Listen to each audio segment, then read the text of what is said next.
Okay, I've been meaning to do a vlog for a while now.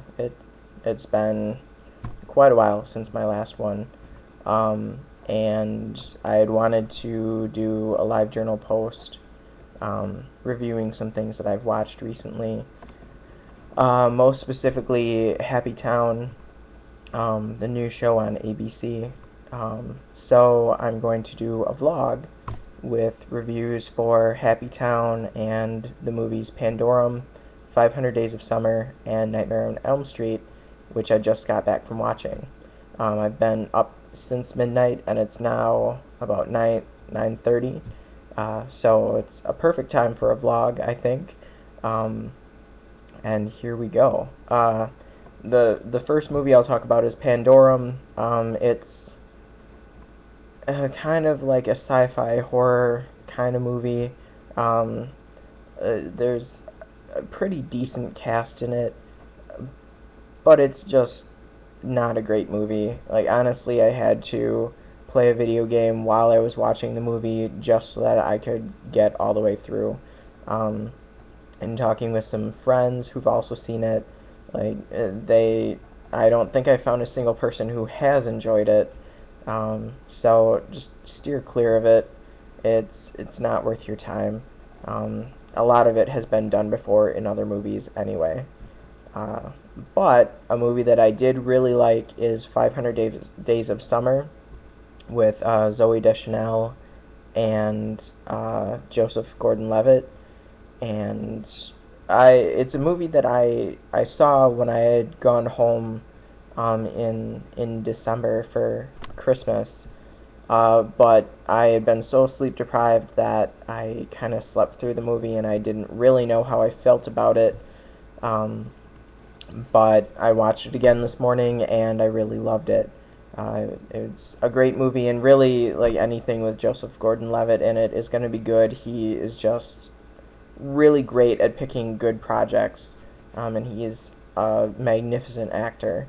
I'm usually not a big fan of Zoe, but she was good in this movie, and overall, I really enjoyed it. So, I recommend that you give it a shot if you're into indie films. Probably not a movie for, the general public, but a great movie. I recommend it highly. Uh, Nightmare on Elm Street, like I said, I just went and saw it, and I'm actually very impressed with it. I think they did a great job. There were a few things that, you know, um, I maybe would have done differently or whatever, but it's choices that they made, and overall, as a whole, the film, was great. I really enjoyed it, and I think Nightmare on Elm Street is probably one of my favorite horror series out there. Um, Definitely my favorite, like, serious horror series. Like, the other series I'd say that I really love is Scream, and that kind of doesn't take itself too seriously. And there's a fourth one on the way, which is incredibly exciting and possibly the start of another trilogy. Um, but anyway, Nightmare on Elm Street, I really liked it. I'll get into some of my complaints, I guess, at the end of the vlog. So if you haven't seen it, then you can kind of turn it off early and not get spoiled, because I know I hate getting spoiled before I've seen something. Which means that the last thing that I wanted to talk about, to give a review about, is Happy Town, which is kind of like a mystery thriller sort of show on ABC. I um uh I think it's by the people that created October Road.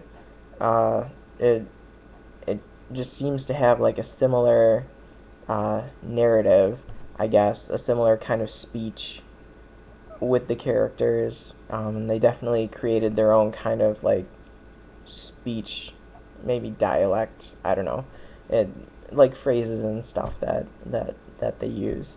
Um, so like that can be a little jarring if you aren't prepared for that. It's definitely not average speak that you would hear on the street. There's some flavor to it, I guess. They definitely put a twist on it.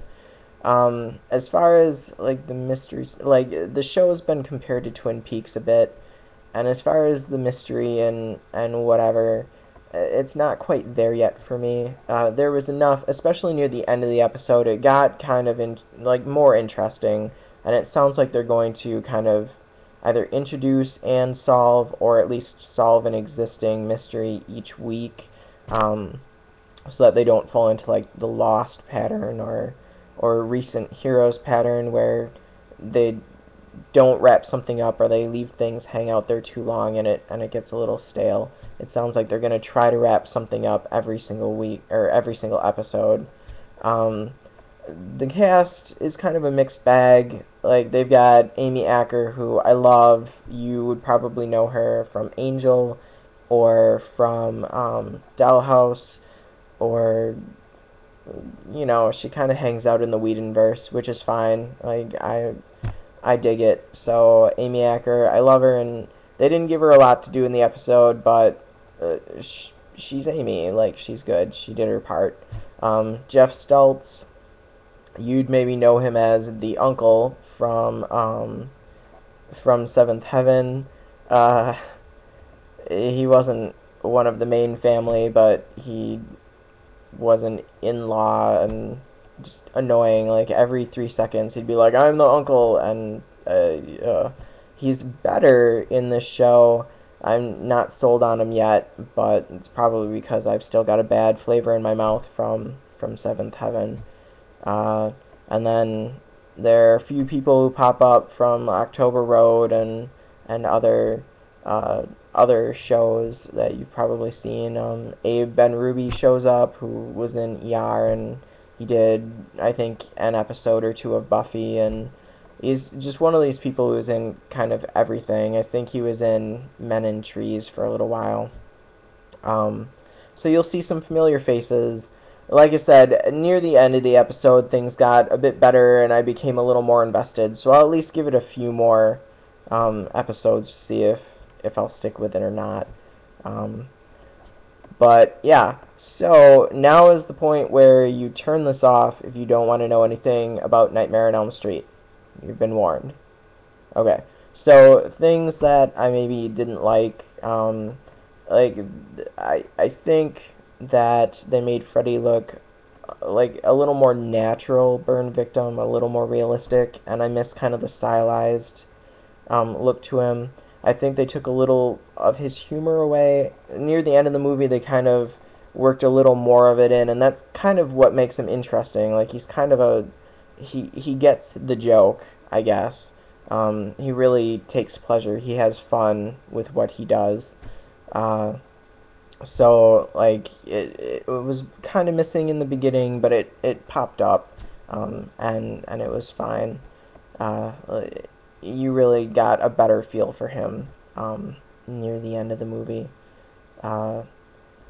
So I guess like there are a few lines here and there that could have been delivered a little better or whatever, but overall I thought it was a pretty faithful adaptation. Definitely put a new spin on things, and I enjoyed the way that they did things. Like they handled it really well, and they were very respectful to the series, but definitely making it their own and definitely making it a new start. So I'll be interested in seeing if there are any more in the future. I'll definitely be there to see them. So I guess that's pretty much what I have to say. Like I could go on more, but I'm tired, and we're reaching the 10-minute mark almost, and that's when this will probably cut me off. So that's this vlog. If you want to hear me vlog about something in the future, let me know what it is, leave a comment or whatever, and I will try to do that for you. So yeah, thanks for watching.